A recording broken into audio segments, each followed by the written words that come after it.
एवढंच करायचं. त्याच्यानंतर असं अपडाऊन करत राहायचो मी 2010पर्यंत मुंबईला, फक्त मॅचसाठी. पण जास्त काही मॅचेस खेळायला भेटल्या नाहीत मला. परत मी लातूरला सेट म्हणजे काही क्लबसोबत खेळल्या मॅचा.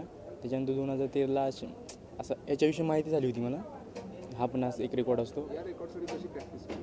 हँगिंग, पूर्ण हँगिंग, बॉल काही कोचला विचारलं मी ह्याच्यासाठी कशी प्रॅक्टिस करावं. ते म्हणले सरळ सरळ नेट मारावं लागेल ना, तिथं पण नेट आहे तुला.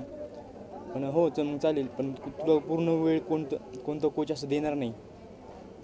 पूर्ण वेळ तुझ्यासाठी वेळ देणार नाही कोणता कोच, कोणताही जरी असला तरी. मग मी म्हणलं मग काय करावं लागेल. तुला जास्तीत जास्त पाहिजेच असेल तर हँगिंगचं ऑप्शन आहे. तुला फक्त थांबण्याचा स्टॅमिना आणि मग ती प्रॅक्टिस त्या या गिनीज वर्ल्ड रेकॉर्डसाठी कम्फर्टेबल वाटली मला. मी तीच प्रॅक्टिस मी FC कॉलेजला, कुठे गावाकडे पण, SP ला पण, इथं पुण्यात असताना FC कॉलेजला करायचो.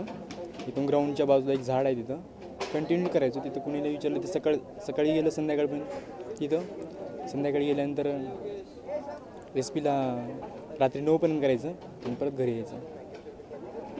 काही वेळेस आत्ता मी 50 तास 51 मिनिटाचं केलं.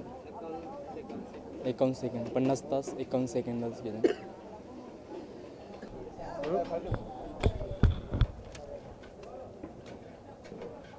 काय करतो तू म्हणजे कॉलेज